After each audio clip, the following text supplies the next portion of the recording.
She told me, "I'm too independent for marriage." So I sold the house and moved on. Now she wants back in, but I'm not that man anymore. I never imagined I'd be typing this out to strangers on the internet, but maybe it's easier this way. Putting it into words, getting it out of my head.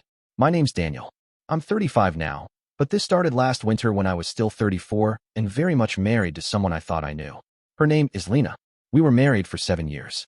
We met at a leadership retreat back in our late 20s. One of those networking weekends where everyone's half trying to sell themselves and half trying to find someone interesting. We clicked immediately. For most of our marriage, Lena was fiercely independent, and I admired that, truly. She didn't need anyone to prop her up. She handled her finances, had her own friend group, went on weekend hikes alone just to reset. She never relied on me emotionally in the way most people expect from a partner. In the early years, I told myself that was healthy. We weren't codependent. We gave each other space. We respected one another's autonomy. But over time, it started feeling like I was orbiting her world instead of sharing one together. She stopped including me in plans, dinners with her friends, trips she booked last minute, workshops she wanted to attend. She'd just mention them in passing, like, "Oh, I'm flying out to Denver this weekend." No discussion, no coordination. I'd just nod and rearrange my weekend. Again, we had small fights, of course. Who doesn't? But there was this recurring pattern. Whenever I voiced concern about how distant things felt, she'd flip it into a conversation about boundaries and freedom. And I get it, to a point.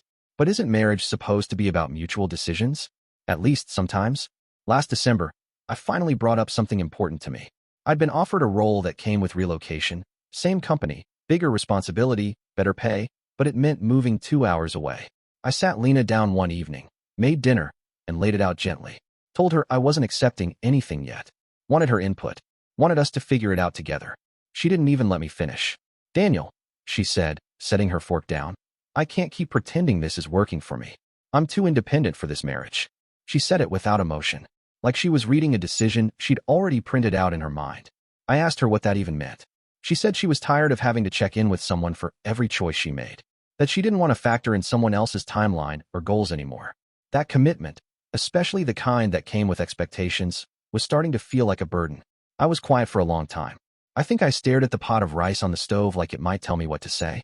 "You told me this was what you wanted," I finally said. "I did," she answered. "But I didn't realize how much of myself I'd have to put aside to keep wanting it." That line stuck with me. Put aside, like I'd been robbing her of her identity just by existing in the same space. The next 2 weeks were a blur. We didn't fight. We barely talked. I slept in the guest room. She started coming home later and later, offering fewer explanations. And then one day, she just said she'd be moving out after the new year. Said it like she was giving me her forwarding address, not ending a life we'd built together. I didn't beg.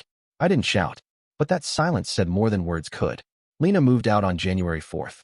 She left behind her key, her coffee mug, and the smell of her lavender hand lotion that clung to the bathroom drawers for weeks. Funny what your brain decides to latch onto. I watched her pack her things into a friend's SUV.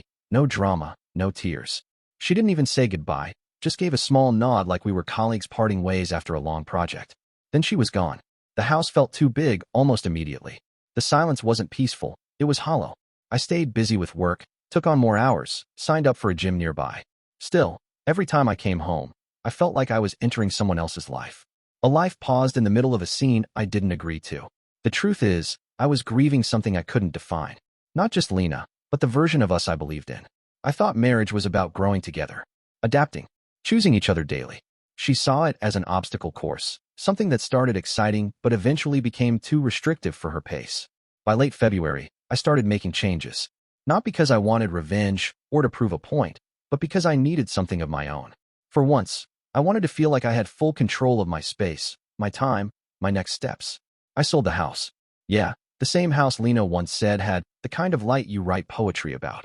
It had become a museum of a relationship that no longer existed. I moved into a new apartment, nothing fancy, but it was mine. Minimal furniture, zero shared history. I also accepted that promotion I'd mentioned. Moved 2 hours away like the job required. I figured, if I was going to start over, I might as well do it completely. The new role came with a team, bigger challenges, travel opportunities. For the first time in years, I felt energized again. Not distracted, genuinely engaged. Meanwhile, Lena was busy documenting her journey on social media. I didn't follow her, but mutual friends sent me screenshots I never asked for. There she was, brunches with hashtags about healing, solo hikes with long captions about reclaiming her voice. She even gave a talk at some local event about women and freedom. One post read, "Choosing yourself isn't selfish, it's necessary." That line hit me, because in her narrative, choosing herself automatically meant stepping over us, as if being committed to another person could never coexist with staying true to your identity. I wonder if she ever asked herself whether that had to be an either-or choice. Then, in April, I got a message. It was from her. Simple, direct. "Hey, I saw the photos from your work trip. Looks like you're doing really well." I stared at it for a while. There was no apology, no hidden meaning, just curiosity, maybe a little regret. I didn't reply. What could I say? Thanks for leaving so I could finally feel free in my own life. It felt pointless. But the real twist came a few weeks later. A mutual friend, Emily, mentioned over drinks that Lena wasn't doing as well as she made it seem. She was struggling with rent, bouncing between freelance gigs, complaining that people just didn't understand her lifestyle. Apparently, a few of those cheering friends had quietly backed away when the Instagram glow wore off. "She keeps saying she thought independence would feel better," Emily said. "Like she expected to feel. I don't know full." That stuck with me. I guess some people think independence is about cutting every tie, walking solo no matter the cost. But real independence, I think, is choosing your path with your eyes open, not running from partnership, but choosing the right one and growing in it. By early summer, the dust had fully settled, at least for me. Work was demanding but fulfilling. I'd built a new routine. Morning runs through a quiet park near my apartment, Sunday dinners with a couple friends from my new team, solo hikes when I needed space. I wasn't exactly living some cinematic new chapter, but it was mine. Peaceful, balanced. Then, in June, Lena called. Not texted, called. I was in the middle of making pasta, Bluetooth speaker playing low in the background. I didn't recognize the number at first, but her voice was instantly familiar. Calm, almost too calm. "Hey, Daniel. I hope this isn't weird. I just thought I'd reach out. See how you're doing." I kept it civil. Said I was doing well. Asked how she was, because I'm not heartless. There was a pause. Then she said it, softly, like it physically pained her. "I think I made a mistake." She didn't mean calling me. She meant leaving. She started talking, more freely than she ever had when we were married. Said things hadn't gone how she expected. That being on her own wasn't as empowering as she imagined. That she was tired of being lonely, tired of trying to do everything herself. She missed us, or at least what we had when it worked. I didn't say much at first. I let her talk. She admitted that the independence she craved came with consequences she hadn't prepared for. Bills piling up, plans falling through, an empty apartment that no amount of personal growth quotes could fill. She realized, too late, that some of the things she once called restrictions were actually signs of care, of effort, of love. "I don't know what I was thinking," she said, voice a little unsteady. "I kept convincing myself I needed to be alone to be fully myself, but I don't think I even like who I am when I'm alone." That line hit me.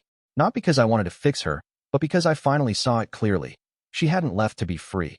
She'd left because she didn't know how to be vulnerable, how to grow inside a relationship without feeling like she was losing control.